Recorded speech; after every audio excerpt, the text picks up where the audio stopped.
किसान साथियों, अभी इस समय टीएसपी करके एक फर्टिलाइज़र है, एक उर्वरक है जो काफ़ी ज़्यादा चर्चा में है और लोग उसका कंपैरिजन डीएपी से कर रहे हैं, यानी डाई अमोनियम फॉस्फेट से कर रहे हैं।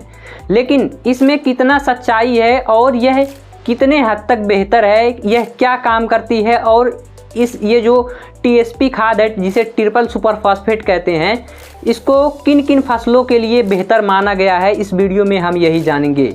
नमस्कार, मैं हूं शहजाद और आप देख रहे हैं हमारे YouTube channel help in farming. हमारी और आपकी मुलाकात होती रहेगी, इसलिए अगर आपने अभी तक हमारे चैनल को सब्सक्राइब नहीं किया है तो अभी कर लें और साथ में बेल आइकॉन को भी प्रेस कर दें, जिससे हमारी आने वाली वीडियोस को मिस ना कर सके। तो चलिए वीडियो शुरू करते हैं। किसान साथियों, आपने अगर डीएपी का इस्तेमाल किया है तो डीएपी में 18% यूरिया होती है और 46% फास्फोरस होता है।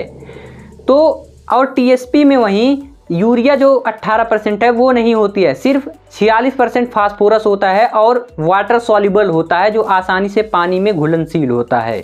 दूसरी बात किसान साथियों यह है कि आपको टीएसपी यानी ट्रिपल सुपर फास्फेट का प्रयोग ऐसी फसलों में करना है, ऐसे फील्ड में, ऐसे खेत में करना है जिसमें नाइट्रोजन की आवश्यकता नहीं हो। फॉर एग्जांपल, मेरे पास एक खेत है जिसमें मैंने ढैंचे को बो रखा है। ढैंचा क्या करता है कि नाइट्रोजन की पूर्ति करता है। अब ढैंचा मैंने लगा रखा है तो जाहिर सी बात है कि नाइट्रोजन मेरे खेत में मिल चुकी है, उसकी पूर्ति हो चुकी है। अब मुझे नाइट्रोजन की अलग से ज़रूरत नहीं है।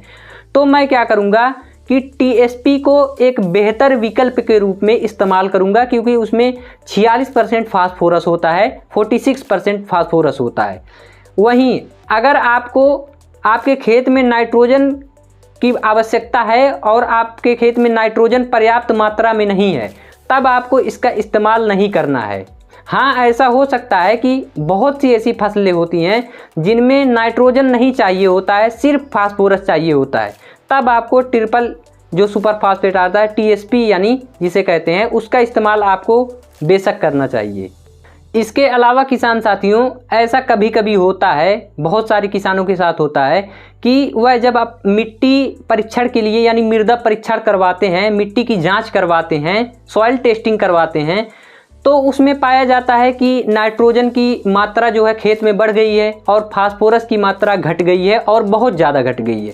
तो ऐसी स्थिति में आपको डालना है, जो ट्रिपल सुपर फास्फेट का प्रयोग करना है कि जिस मिट्टी में बहुत ज़्यादा मात्रा में फास्फोरस की आवश्यकता हो। दूसरी बात यह है कि टीएसपी यानी ट्रिपल सुपर फास्फेट में आपको कैल्शियम की भी मात्रा मिलती है, लगभग 15% यानी 15% आपको कैल्शियम की मात्रा मिलती है, जो हमारी मिट्टी के लिए बहुत ज़्यादा आवश्यक है और साथ ही साथ फसल के लिए भी बहुत ज़्यादा आवश्यक है। तो ऐसा नहीं है कि ये डीएपी जितना काम करती है। हाँ, अगर उसमें यूरिया को मिला दिया जाए तो डीएपी जितना काम करेगी, लेकिन फिर वही बात हो जाएगी ना कि आप इसमें भी खर्च करेंगे, फिर यूरिया में भी खर्च करेंगे, तो ये डीएपी से महंगा पड़ जाएगा, जहाँ तक मुझे पता है। इससे बेहतर है कि अगर नाइट्रोजन और फास्फोरस दोनों की ज़रूरत है तो या तो आप डीएपी डाल दीजिए या तो सुपर फास्फेट और यूरिया को मिलाकर डाल दीजिए। लेकिन अगर कोई ऐसी फसल है जिसमें आपको नाइट्रोजन की आवश्यकता नहीं है, क्योंकि आपके खेत में ऑलरेडी नाइट्रोजन है, तो आप टीएसपी का प्रयोग कर सकते हैं। या फिर बहुत भारी मात्रा में कोई ऐसी फसल आपने लगा रखा है जिसमें भारी मात्रा में आपको फास्फोरस चाहिए, तो आपको जो सुपर फास्फेट आता है, एसएसपी आता है, उसको आपको अवॉइड करना है और उसकी जगह पर आपको जो टीएसपी है उसका इस्तेमाल करना है।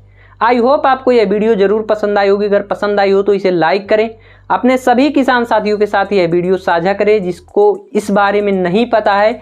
मैं मिलता हूं आपसे एक और नई वीडियो के साथ। जय जवान, जय किसान।